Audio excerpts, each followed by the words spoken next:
It seems to be piling up in those shallows. By the way, Happy New Year. Well, thank you, sir. Same to you. What's its speed? 60 knots, sir. It must be mountainous.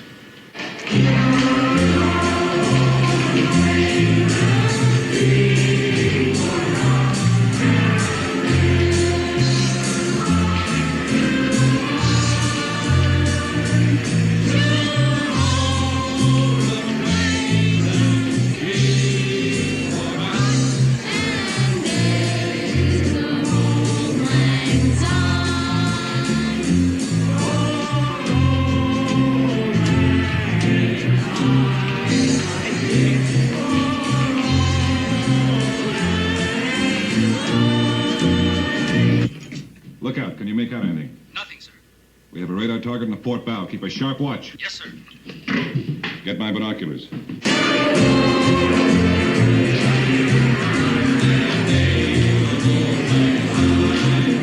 Captain, look out.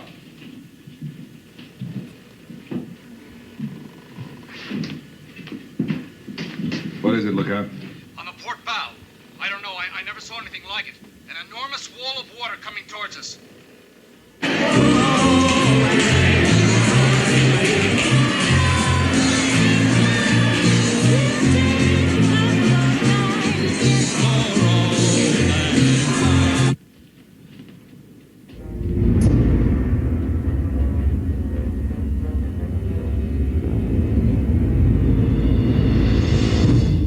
Oh, my God. Hard left! Hard left, sir. Close all watertight doors. Sound both stations.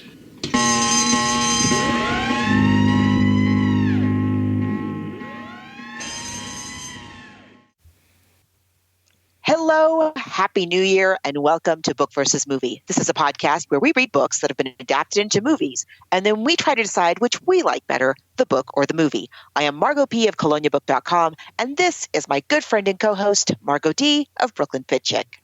Hi, everyone. Happy New Year! Yay! Yay! We are recording this on January 1st, 2021. You know, we're both still locked up in our homes. but very happy to welcome a new year. Now, for those of you who are new, a couple things I think we need to mention. Number one, we're both named Margot. I am on the West Coast in San Diego, and Margot D is on the East Coast in Brooklyn. We are not experts in books or movies. We just like talking about them. And sometimes we're very opinionated. So sometimes our opinions aren't the opinions of our listeners, but nevertheless, we try to keep it jovial around here, and we spoil a lot. So if you are tuning in to hear about a book or a movie that you have not read or have not seen, be prepared to hear all the details of how it turns out and what we think about it. But before we get into today's book and movie, we want to mention there's a couple of places where you can interact with us on the internet and other listeners of this podcast. Yes, because we're always looking for suggestions. We've been doing the show for, it's going to be 7 years now, Margot, this year. We're always looking, I know, ever since we went into stay-at-home orders, that's this past March, we've been doing a weekly show. So we've expanded to also be magazine articles and plays and novellas, just to anything that has to be adapted. So if you have ideas or suggestions, you can follow us. We have a basic Facebook page, but that's where we just post the episodes. We have a Facebook group where a lot of people like to interact and offer suggestions. It is a private group, but it's also a very nice group. There's no yelling or anything going on there. It's just about books and movies. So just to type in Book vs. Movie Podcast Group in Facebook, or you can send us a tweet. On Twitter, we're at Book versus a Movie, spell that out. You can send it to us via DM on Instagram. We're on regular Instagram. It's just Book versus Movie Podcast. We also have an old-timey email. It's Book versus Movie Podcast, spell that all out, at gmail.com. And we also have stickers. If you would like some stickers, let us know. Now, we also have a Patreon account, and we've picked up a couple of new Patreon supporters. Yes, we have Kristen and Allison that just joined. Thank you both so much for doing that. So Margo and I have been doing the show for 7 years. We have about 70 episodes on our Patreon page because for a lot of podcast apps, they only go back maybe a year or two for your episodes. We got a lot of them there, and there's a $1, $3, and $5 option. If you want to check it out, the $3 and $5 options, you can have access to those old shows. There's lots of free episodes there too, so just if you want to check it out. Also, if you have ideas for books and movies and you wonder if we've done them before, definitely check out the Patreon page because there's a lot of them there. And you just go to Patreon, Patreon, and look for Book vs. Movie Podcast. And we appreciate everything because we're an independent podcast. We're not part of a big network. So all this money really does go back directly into the show. Now, today's book and movie is The Poseidon Adventure.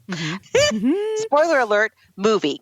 But it was, I will say it was very fun reading the book, although I believe, Margo, you listened to it on Audible, did you not? Yes, we do have an Audible promotion. So you just go to audibletrial.com/book versus movie and you get a free month to check it out yourself.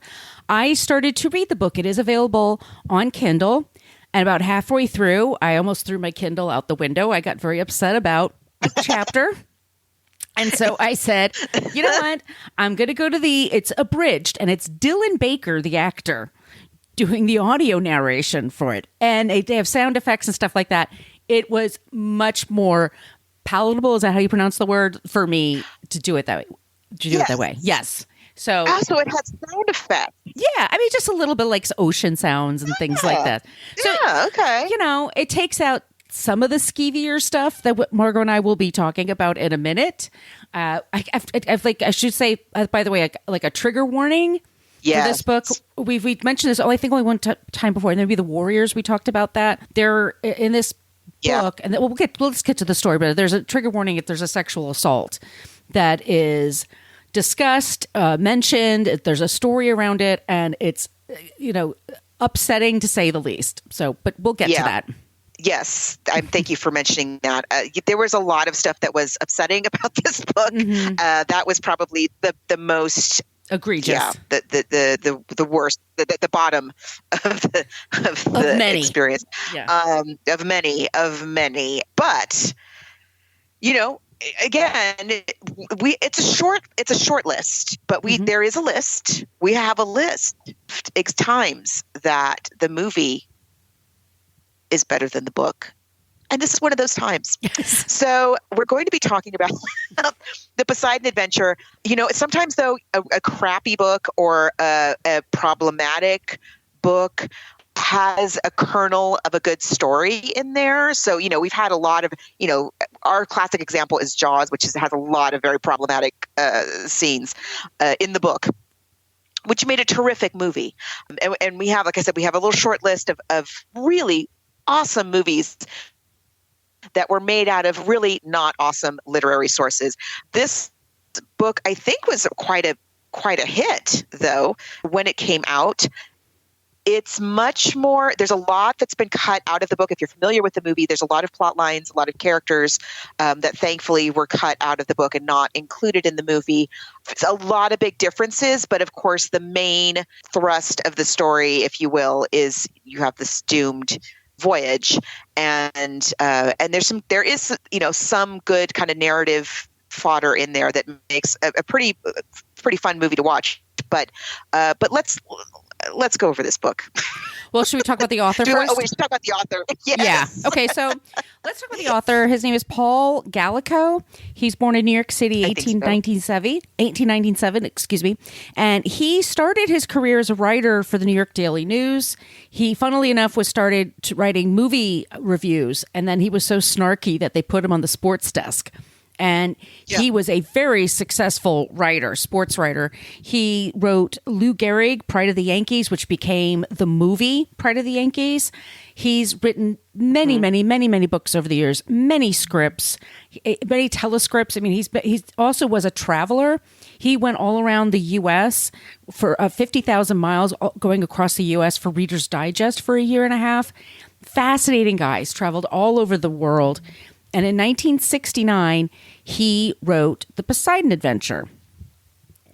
Before that, he had something called The Snow Goose, which I don't really know much about, but that was his big success before the Poseidon Adventure. In addition to all the other things that he's done, he was married 4 times. He's not in the 5-time club; he's in the 4-time club. And he passed away in Antibes. Is that how you pronounce it? Antibes, France, in 1976. He was, like I said, very successful. This novel actually wasn't that big of a hit. It wasn't until it was a movie a couple of years later that it really took off. Yeah.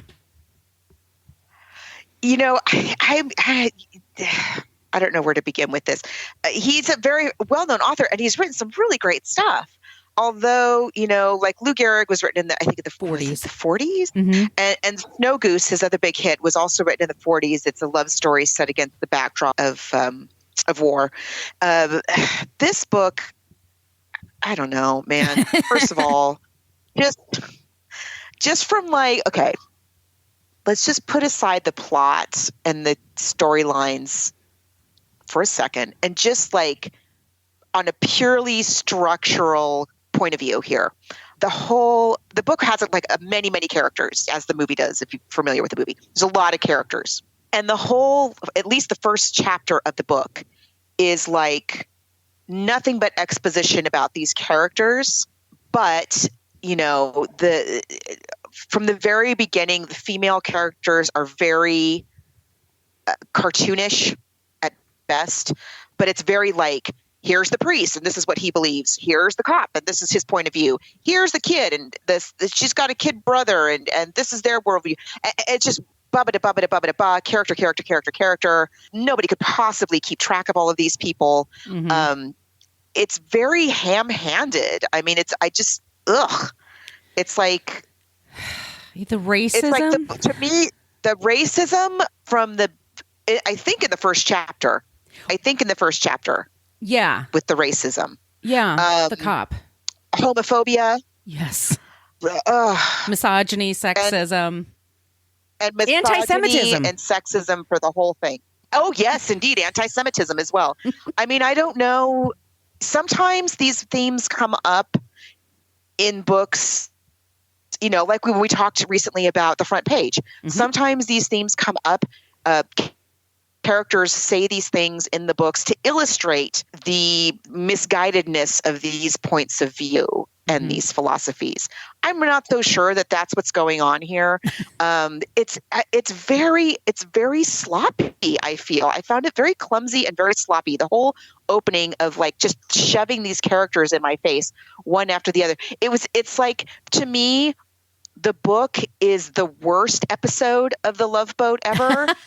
That's saying something. And the movie might be the most exciting episode of The Love Boat ever. You remember in The Love Boat, like the whole first 3 minutes of The Love Boat is everybody coming on the ship. And you learn what all of their stories are as they're walking the gangplank up to the ship to meet the cruise director, Julie. Mm-hmm. It's very that. All of these people in the movie have been on The Love Boat, by the way. And sexism. They have.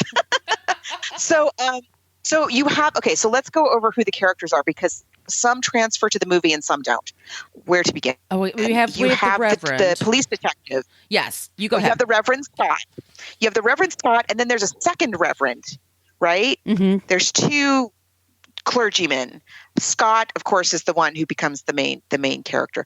You have the Shelby family. In the movie, there's this girl, Susan, and her kid brother, who she's in charge of, Robin, and they're on a cruise to get home to their parents for some reason. In the book, the entire Shelby family is on the ship. You have the cop, Mike Rogo, and his wife, whose name I'm forgetting all of a sudden. You have this character called the Beamer.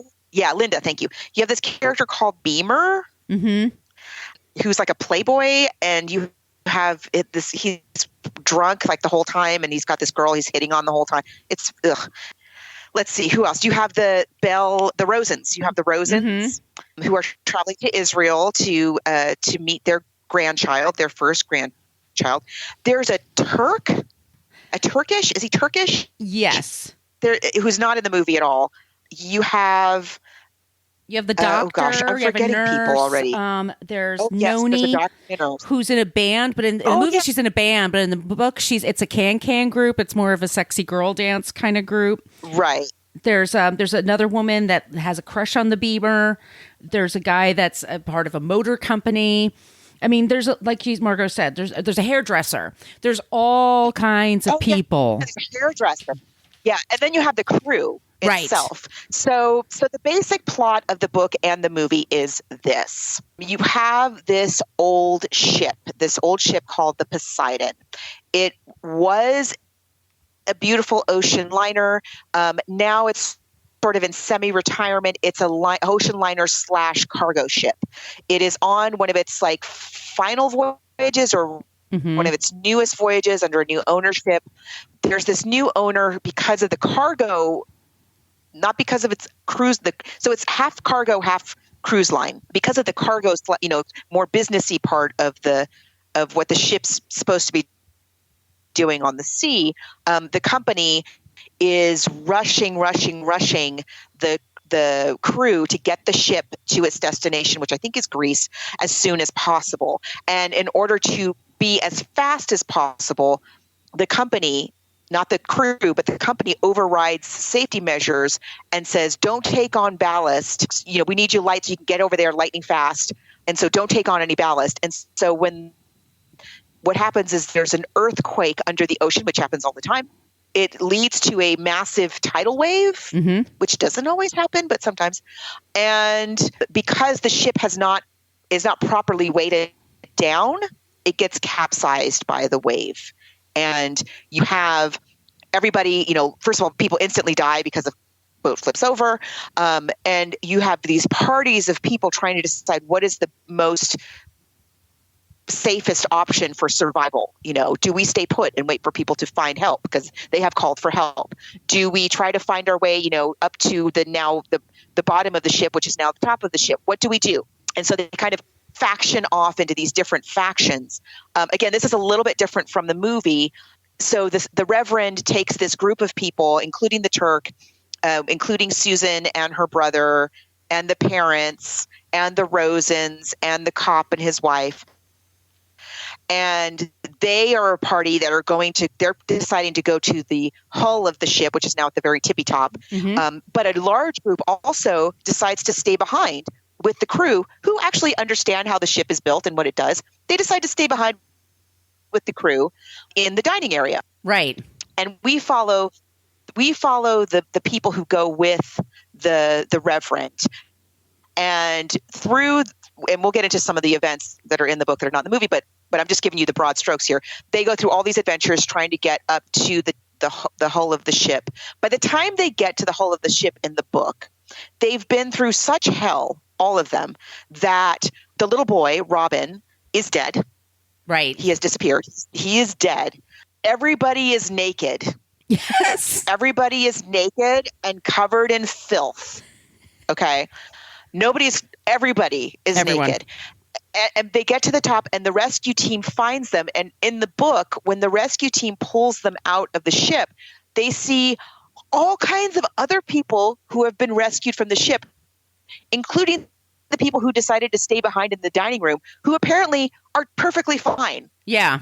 Like they're still in their fancy clothes from the New Year's party and everything. There's all kinds of other people who did not go through hell and are also being rescued. It doesn't make any. So they're naked.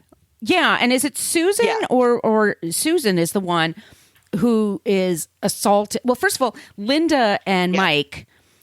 He's a racist cop, and he says the most horrible things, and they yell at each other all the time. And Linda is the least likable character ever. She is a harpy. Yeah. She's annoying. You're meant to hate her. You are meant to just have no connection to her. Are so badly drawn. And she is a one-note harpy. Yes, just like Margot's saying. She never stops complaining. She never stops talking about how much she hates her husband and how much she regrets marrying him.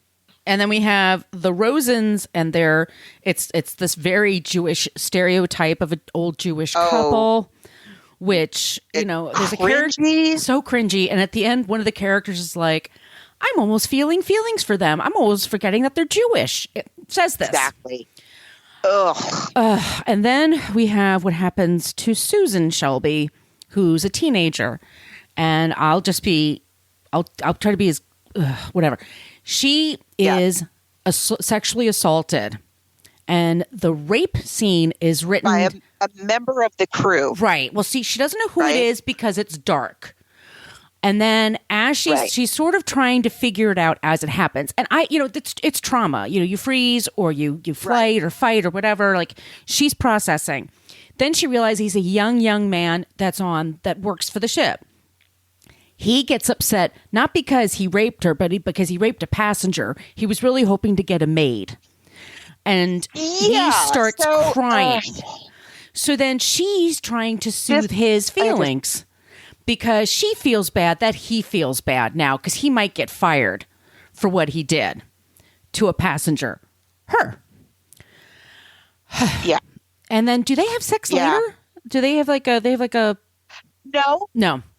What happens is it's just it's gross. so messed up. So he rapes her. He feels remorse, just like Margot said, not for the rape, but that he raped a passenger who is like a person.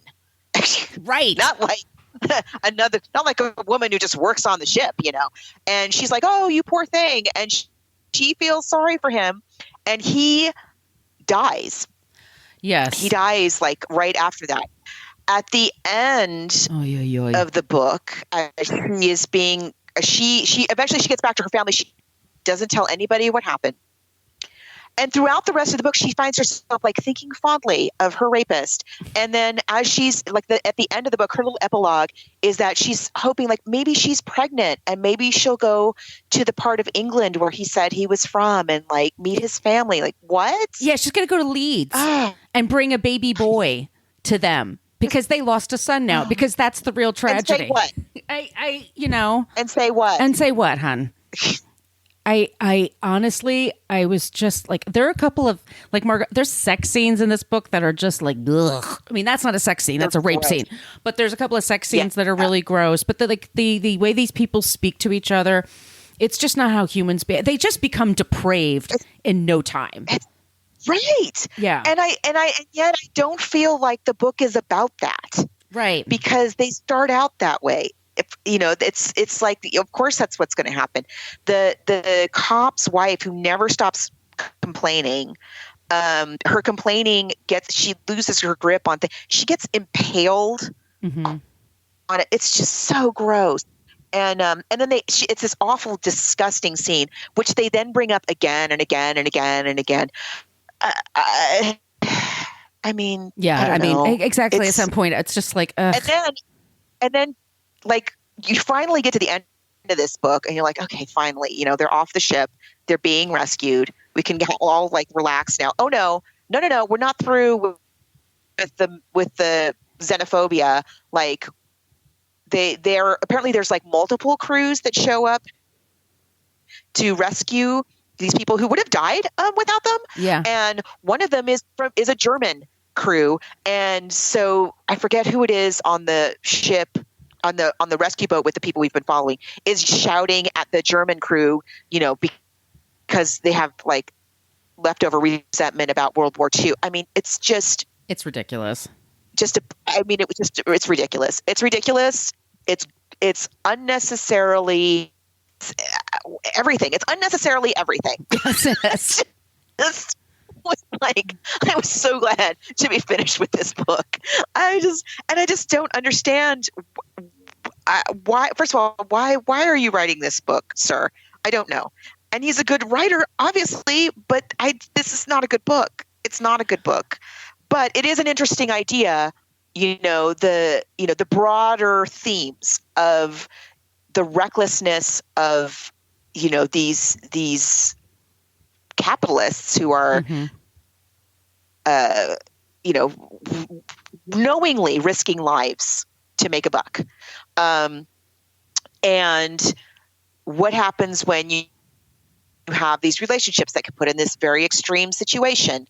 And what does that do to your sense of, to your sense of God, if you're a clergyman, or your sense of family, if you're a happily married couple going to see your grandchild for the first time? It's so the broader strokes of it are intriguing, but the execution is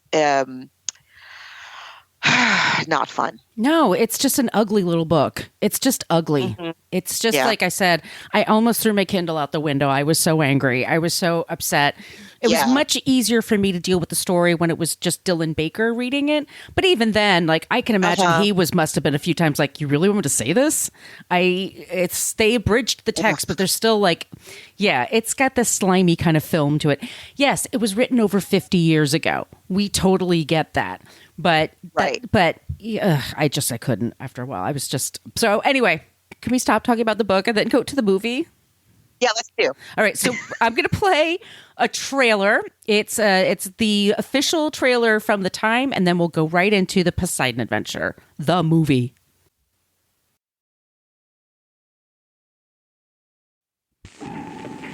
What is it, Lookout? I never saw anything like it.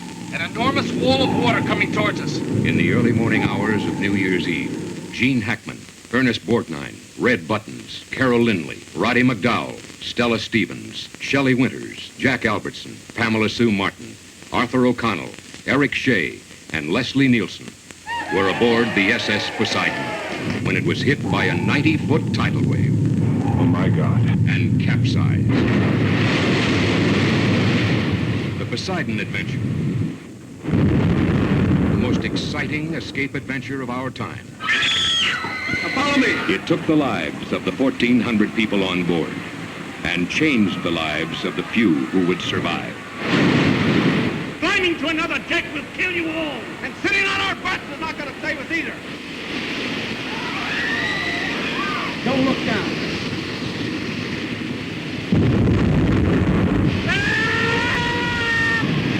Now there's a chance for me to do something that I know how to do. Please, you just gotta let me do. You're going the wrong way, damn it!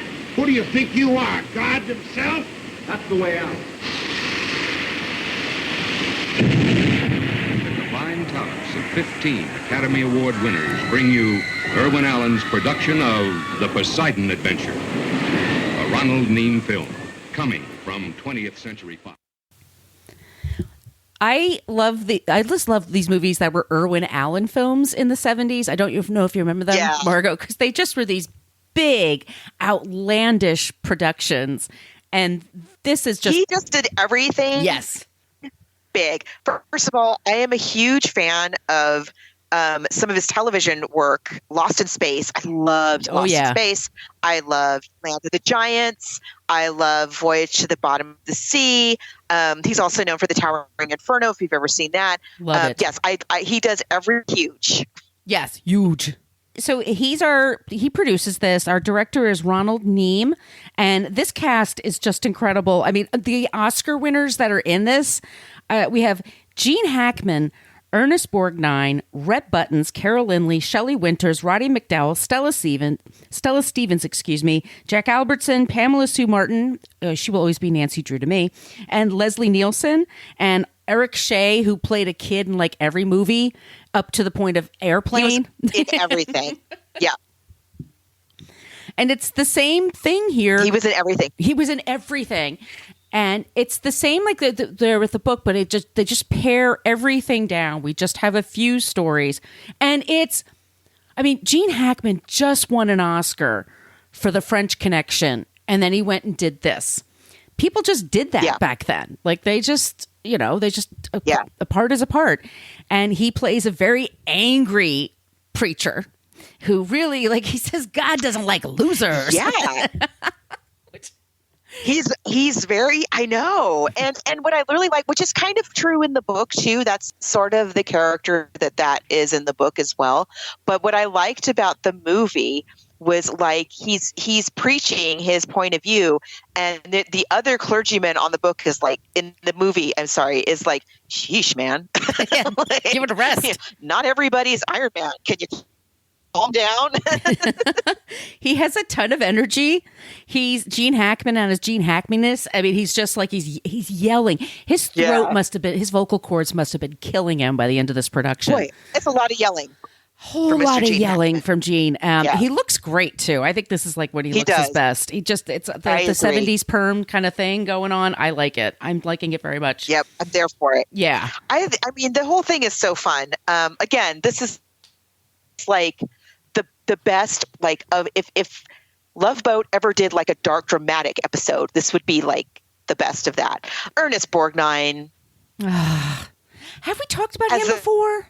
I love him. I was trying to think if we've ever done Ernest Borgnine. I don't believe we have. I know, which is a shame because I love him. Jesus Christ, what happened? We've turned over.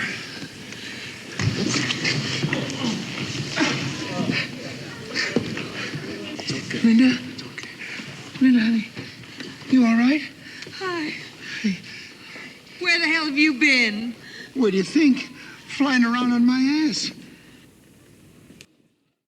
He's wonderful. He is absolutely wonderful. He's great. I think this is a great role for him as the cop. I think that's great. I totally forgot. I'm not the biggest Red Buttons fan, but I think he's great in this. No, he's wonderful. I think it's a great character. This character is not in the book, really. Right. He's sort of a pastiche character. He's got like little bits of this and that character from the book. But I love the choice of, in the 70s, for those of you who are not around then, there was this whole like macrobiotic Wheatgrass. 18 vitamins before every meal, Yep. wheatgrass, earth shoes, movement of people who thought they were going to, jog their way to the age of 100. And he's playing that kind of a role. But I feel like again, maybe it's a direction thing with Red Buttons. Like sometimes I like him fine and sometimes I'm like, ugh. Yeah. But I really he really brought like a real depth to this guy.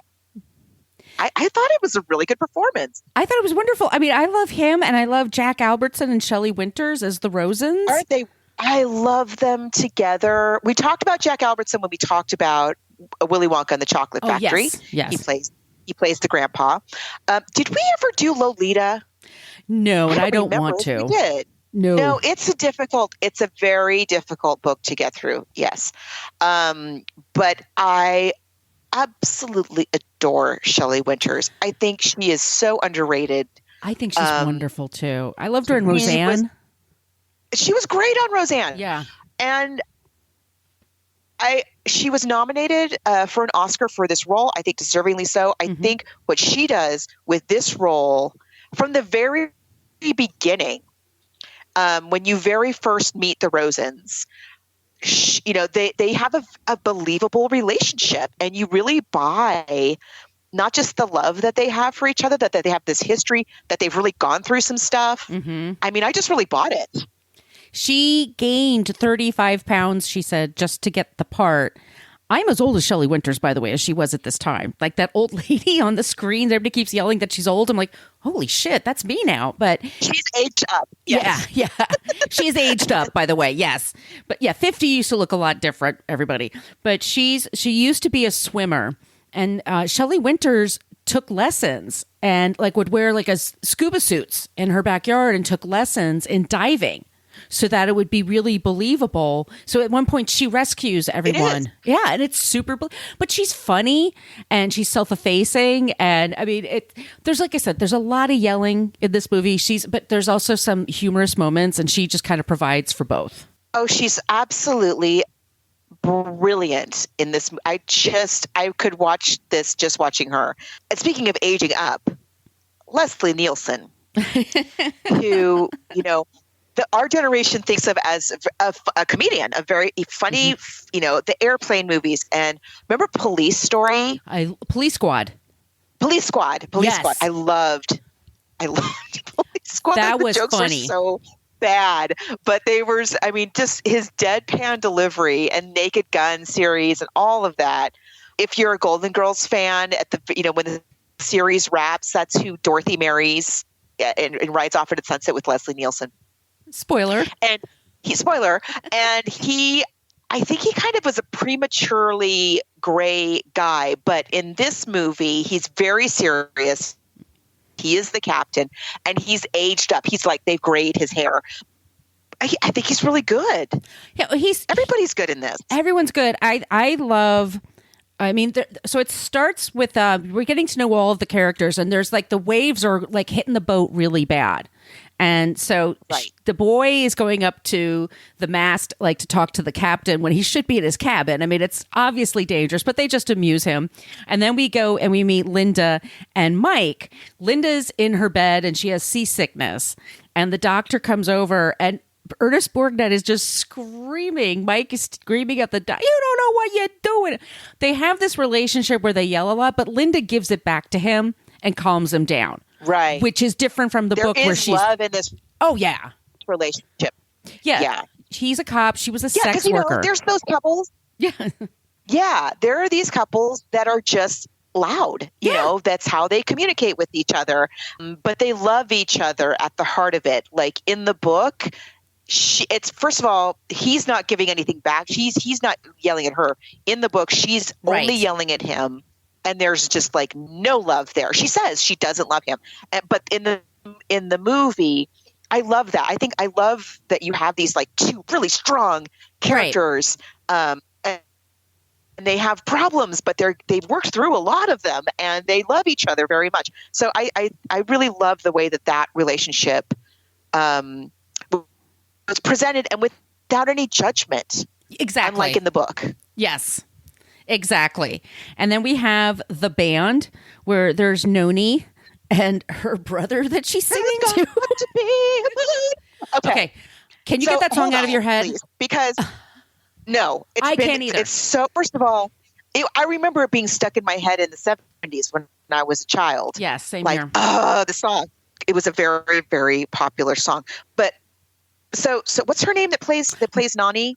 Noni? Carol Lindley. Carol Lindley. So in the movie, she's practicing the night before the big New Year's Eve party when everything goes wrong. She's practicing with the band. She's rehearsing with the band, and her brother is in the band, and she's kind of singing it to her brother, which is really sweet. But apparently, like this one person in the band was supposed to play her brother, but they were like, "Oh no, they have different color eyes." So we need to have the drummer play her brother because he has the same color. Otherwise, he looks nothing like her. Nothing. And you never even really see the drummer until he's dead with his eyes closed. So who cares what color eyes he has? Do you know the guitarist is Waddy Watchell? He was Stevie Nicks' guitarist for like many, many years. He becomes a very, very famous session musician. He was in all the Stevie Nicks videos. I've seen him on tour with her and all these other bands. He's super famous. But yeah, they're up there playing this song. This is a song, honest to God, you talk about like Light FM in the 70s. This would be one of those songs. It played everywhere. And it's not evil, but it sticks in your head. It just sure does. And I've been trying to get rid of it too. I played it really loud the other day to think it'd get it out of me, but it can't. And it won the. I know, I'm not kidding. I'm going crazy. But it won the Academy Award, by the way. And Maureen McGovern does the version that we hear. But there's another person Noni is. I'm sorry, Carol Lindley is lip syncing. But so they're. Yeah. So everybody we're getting and everyone's hot for the preacher. He's got like two hot women at the they're having this New Year's Eve dinner. Yeah, he's like babes. Yeah, there's like total babes around him. And then this tidal wave hits the boat and it's great special effects. I mean, this is, long time ago. I mean, it's really realistic. And it's extremely realistic. I mean, when you compare it to the other great, Titanic, it's Titanic's, I'm going to say it, it's not that much better. It's not that much better. Sorry. There, I said it. Well, it's practical. It's much more. They are very, very good effects. Yeah. Very well thought out. And supposedly nobody got hurt. Like the director was really good about making about safety because all the actors had to do mostly their own stunts because there was a lot of close-ups. It's a small environment, but they all said it was extremely safe for somehow no one got hurt. But so anyway, so the ship is flipped over and that's where we have Roddy McDowell as Akers. He's up and that's when, so Gene Hackman is like, okay, we got to go up there and then we'll go, and that's going to make us in the bottom of the boat. And then Ernest Borgnine's yelling like, it's steel. We can't go through. He's not wrong, but he's yelling. And it's a pretty famous scene where like they take the Christmas tree and bring it up to that level. And then Reverend Scott's like, get up there, get up that tree. And then we're all going to be okay. And of course he says to Susan, like to the pretty girls. The pretty girls, take your clothes, take your pants off. You got to take your skirts off. And Stella Stevens has a very famous line because she's wearing Shelley Winters, you're fine. Yeah, Shelley Winters, you keep your dress on. Stella Stevens and Linda Rogo, you need to take that dress off now. And she's naked. And it's a very famous scene. Yeah.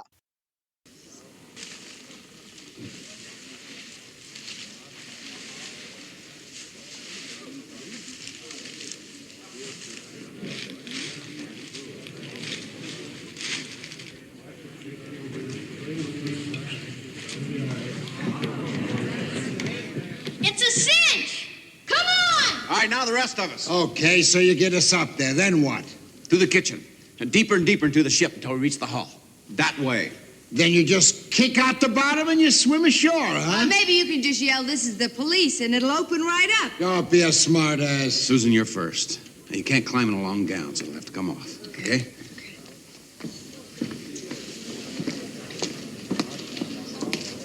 I go the same way Robin did. And don't look down. Excuse me, Reverend. What about all those other people? I'll keep them moving here and see if you can get the rest of them to join us. Okay, Miss Rogo, up you go. She'll have to take off that long gown. Like hell she will. She can't climb in that. It's too tight. She's got nothing under it. Just panties. What else do I need? What do you mean, what else do you need? Give her your shirt. Come on. Linda, next time you put something on like I told you to put on. And they climb up there. And in the movie, the purser is there saying, "I'm not leaving. I'm going to stay with these people. You're on a fool's mission. It's not safe." And Gene Hackman screaming, "I'm going up there." Right after they get up there, everybody in the ballroom is killed. Like it's a whole water comes through, which is different from the book. Very different. They all survive in the book. Yeah. Because the purser was right, as it turns out. That's exactly. But the guy not knew the boat. Movie, but it's a super exciting. I mean, it's so well done. Like the water flooding in, and the guy that falls on the famous scene of the guy that falls on the light up ceiling, and it's really spectacular. I can only imagine what it must have been like seeing it in the movie theater. I mean, this is before so many things. Star Wars, lots of other lots of other big blockbuster kind of disaster movies, if you will. Not that Star Wars is a disaster movie, but I just mean for special effects movies. Yeah, no, it's super exciting, when the water floods into the ballroom like that. Oh, there's lots of scenes like that. And so they're going to go up the Broadway ramp to go to the bottom, but it's top now. And along the way, they have these series of adventures. And so we have Shelley Winters, who gives her life to go underwater to save Gene Hackman. And there's a very, very famous scene where I love Linda. I think Stella Stevens is amazing. She's wonderful. She's such a good performance. Yeah, I agree. Her and Ernest Borgnine, so they have this relationship, like we said. They yell at each other, they make fun of each other, but they love each other. They're completely there. And then, okay, spoilers, by the way, we do say spoilers. So Linda dies. And that's when Ernest Borgnine has this huge scene where he's just, Linda! Yeah. Oh, it breaks your heart. That's just one more door and we're home! There it is, Mr. Rogo! Just like I told you! Come on! The little bastard was right.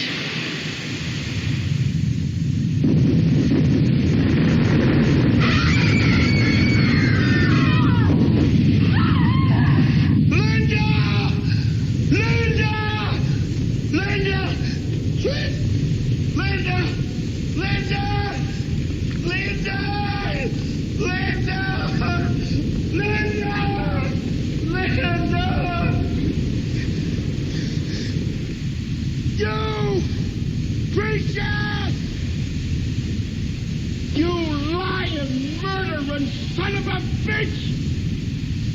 You almost suckered me in! I started to believe in your promises that we had a chance! What chance? You took from me the only thing I ever loved in the whole world. My Linda. You killed her!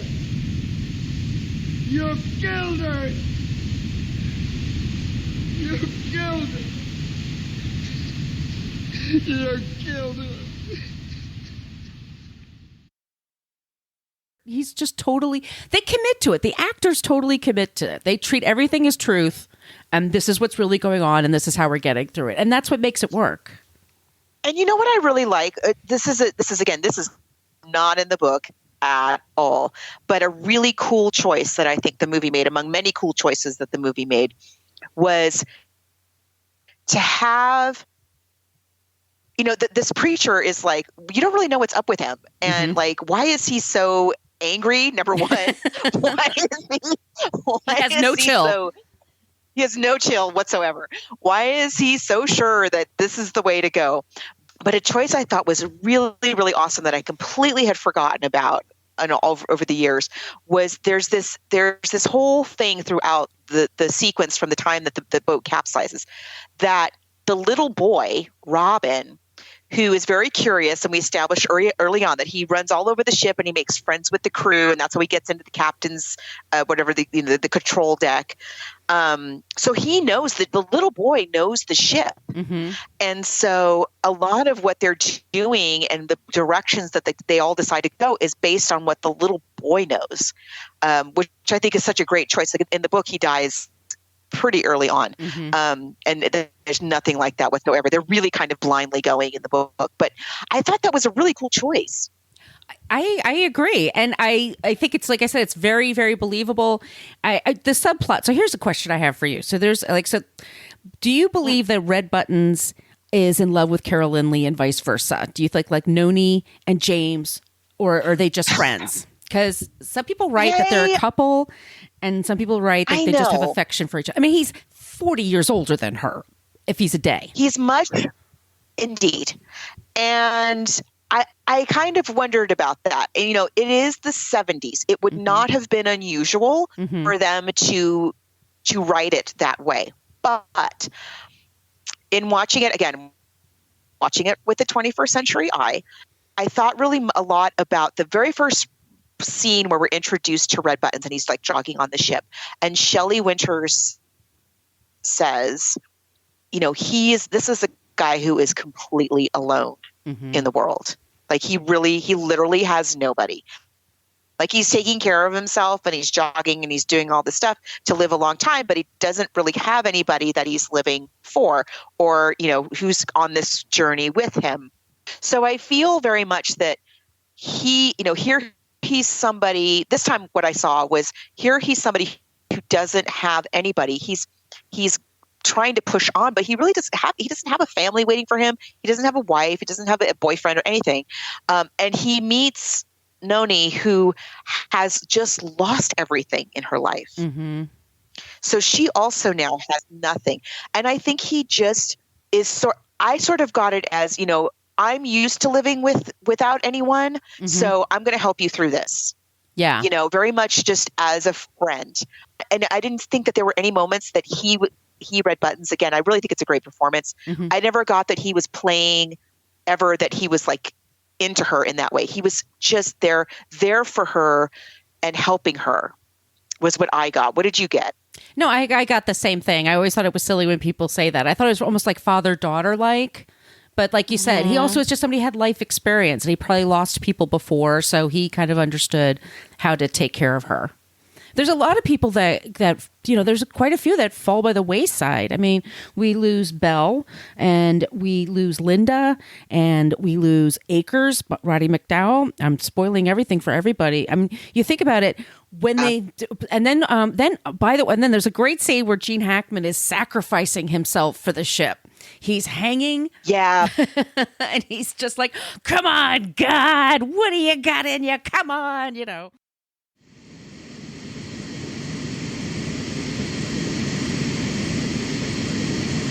We didn't ask you to fight for us. But damn it, don't fight against us. Leave us alone.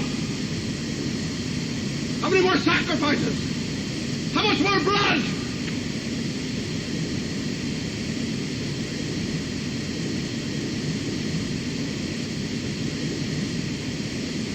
How many more lives?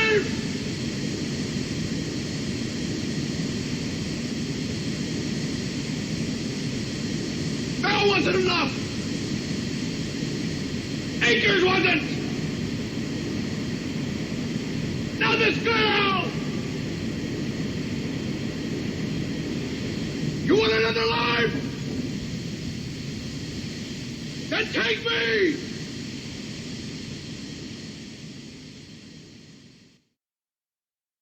And he lets himself, which is in the book. Which is in the book, yes. But it's better in the movie, yeah. like everything else. Now, in fairness, Roddy McDowall's death is shown in the movie trailer. Right there in the trailer. So like the second you see him, like, okay, guy in the yellow jacket's not going to make it. So, I think that's a great scene too with Gene Hackman. Like he goes out yelling, of course. But I do love, like, he's hanging on. He's not like in the book. It's just so dumb in the book, but in the movie, like he's yelling at God. He's angry at God, understandably at this point. Linda's died. Belle's died. Akers has died. All those other people have died. Right. And while he's yelling at God in this moment, he is turning a valve to make it safe for everybody to get to where they can be rescued. And all that happens is like he's holding on, but there's no way for him to be helped by anybody. He can't be rescued. And yet, if he lets go, he's going to fall to his death. And what happens is eventually he just cannot hold on any longer. Right. And he drops to his death. It's just, I think it's great. And then, of course, once they get to the hull or wherever it is, and the rescue team does fish them out, we find out that they are, in the movie, they are the only survivors. Yes. Literally just these 6 people. And it's the Germans that get them, but nobody screams at them. They just say, and they didn't have any, but they were supposed to have like all these ships going around it to rescue them. They wanted this big scene, but they ran out of money.